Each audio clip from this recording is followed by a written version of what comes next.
POCSO ಕೇಸ್ನಲ್ಲಿ Mallikarjuna ಮುತ್ಯಾಗೆ shock ಎದುರಾಗಿದೆ. ಕೋರ್ಟ್ನಲ್ಲಿ ಮುತ್ಯಾ ನಿರೀಕ್ಷಣಾ ಜಾಮೀನು ಅರ್ಜಿ ವಜಾಗೊಂಡಿದೆ. ಯಾವುದೇ ಕ್ಷಣದಲ್ಲೂ ಬೇಕಾದರೂ ಮಲ್ಲಿಕಾರ್ಜುನ ಮುತ್ಯಾ ಬಂಧನ ಆಗುತ್ತೆ. ಬಂಧನ ಭೀತಿಯಲ್ಲಿದ್ದಾರೆ ಮಲ್ಲಿಕಾರ್ಜುನ ಮುತ್ಯಾ. ಸರಿಯಾದ ತನಿಖೆಯನ್ನು ನಡೆಸೋದಕ್ಕೆ ಕೋರ್ಟ್ ಸೂಚನೆಯನ್ನ ಕೊಟ್ಟಿದೆ.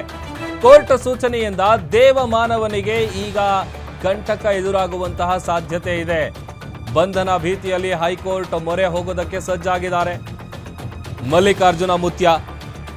ಕಲ್ಯಾಣ ಕರ್ನಾಟಕದಲ್ಲಿ ಭಾರೀ ಸಂಚಲನ ಮೂಡಿಸಿದ್ದಂತಹ ಅಪ್ರಾಪ್ತ ಬಾಲಕಿಯೊಂದಿಗೆ ಅನುಚಿತ ವರ್ತನೆ ಜೊತೆಗೆ ಪೋಕ್ಸೋ ಪ್ರಕರಣದ ಪ್ರಮುಖ ಆರೋಪಿ ಮಲ್ಲಿಕಾರ್ಜುನ ಮುತ್ಯಾಗೆ ನ್ಯಾಯಾಲಯದಿಂದ ಭಾರೀ ಹಿನ್ನಡೆಯಾಗಿದೆ. ಶಾಕ್ ಕೊಡಲಾಗಿದೆ. ಜಾಮೀನು ಸಿಗುತ್ತೆ ಅನ್ನುವಂತಹ ಭರವಸೆಯಲ್ಲಿದ್ದ ಮುತ್ಯಾ ಮತ್ತು ಆತನ ಭಕ್ತರಿಗೆ ಶಾಕ್ ಎದುರಾಗಿದೆ. ಹಾಗಾದರೆ ಮುತ್ಯಾ ಜೈಲು ಪಾಲಾಗ್ತಾರಾ? ಯಾಕಂತಂದರೆ ಯಾವುದೇ ಕ್ಷಣದಲ್ಲಿ ಬೇಕಾದರೂ ಅವರನ್ನು ಬಂಧನ ಮಾಡುವಂತಹ ಸಾಧ್ಯತೆ ಇದೆ.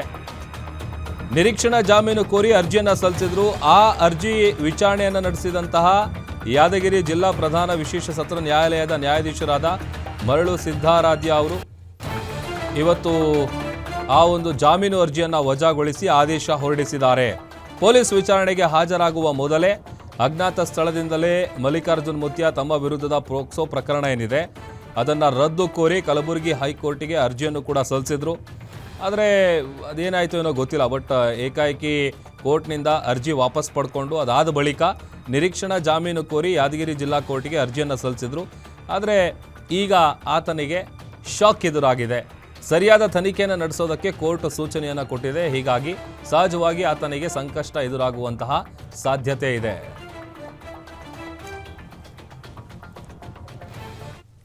ಮತ್ತಷ್ಟು ಡೀಟೇಲ್ಸ್ ಕೊಡ್ತಾರೆ ನಮ್ಮ ಪ್ರತಿನಿಧಿ ನಾಗಪ್ಪ ಮಾಲಿ ಪಾಟೀಲ್ ದೂರವಾಣಿ ಸಂಪರ್ಕದಲ್ಲಿ ಜಾಯ್ನ್ ಆಗಿದ್ದಾರೆ. ನಾಗಪ್ಪ, ನಿರೀಕ್ಷಣಾ ಜಾಮೀನಿಗೆ ಅರ್ಜಿ ಹಾಕಿದ್ರು, ಈಗ ಆ ಅರ್ಜಿ ವಜಾಗೊಂಡಿದೆ. ಸೊ ಯಾವುದೇ ಕ್ಷಣದಲ್ಲಿ ಬೇಕಾದರೂ ಅರೆಸ್ಟ್ ಮಾಡ್ತಾರಾ? ಏನು ನಿರೀಕ್ಷೆ ಮಾಡ್ಬೋದು? ಏನು ಡೀಟೇಲ್ಸ್ ಸಿಕ್ಕಿದೆ? ಪ್ರಭು, ಈಗಲೇ ಯಾದಗಿರಿ ಜಿಲ್ಲೆ ಶಹಾಪುರ ತಾಲೂಕಿನ ಮೊಹಲ್ರೋಜೆ ಗ್ರಾಮದ ಯಮನೂರಪ್ಪ ಮಠದ ಪೀಠಾಧಿಪತಿ ಮಲ್ಲಿಕಾರ್ಜುನ್ ಮುತ್ಯಾ ಅವರ ವಿರುದ್ಧ ಈಗಲೇ ಗೋಗಿ ಪೊಲೀಸ್ ಠಾಣೆಯಲ್ಲಿ ಪೋಸ್ಕೋ ಕೇಸ್ ಪ್ರಕರಣ ದಾಖಲಾದ ಹಿನ್ನೆಲೆಯಲ್ಲಿ ಆ ಮಲ್ಲಿಕಾರ್ಜುನ ಮುತ್ಯಾ ಅವರು ನಿರೀಕ್ಷಣಾ ಜಾಮೀನಿಗಾಗಿ ಯಾದಗಿರಿ ಜಿಲ್ಲಾ ಕೋರ್ಟ್ ನಲ್ಲಿ ಕೂಡ ಅರ್ಜಿ ಸಲ್ಲಿಸಿದ್ದರು. ಇಂದು ಅರ್ಜಿ ಕೂಡ ನಿರೀಕ್ಷಣಾ ಜಾಮೀನು ಅರ್ಜಿಯನ್ನು ನ್ಯಾಯಾಧೀಶರು ವಜಾಗೊಳಿಸಿದ್ದಾರೆ.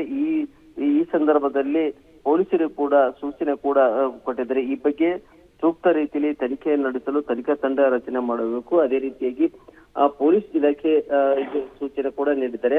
ಪೋಸ್ಕೋ ತನಿಖಾ ಮಾರ್ಗಸೂಚಿಯನ್ನು ತನಿಖೆ ನಡೆಸಬೇಕು.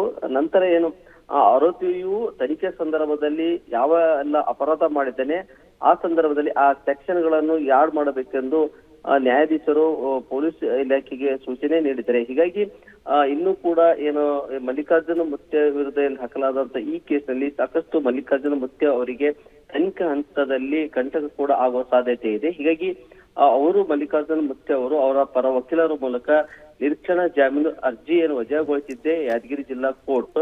ಇದನ್ನು ಪ್ರಶ್ನಿಸಿ ಹೈಕೋರ್ಟ್ ಕೂಡ ಮೊರೆ ಕೂಡ ಹೋಗಬಹುದು. ಪ್ರಭು, ಓಕೆ, ಥ್ಯಾಂಕ್ ಯು ನಾಗಪ್ಪ.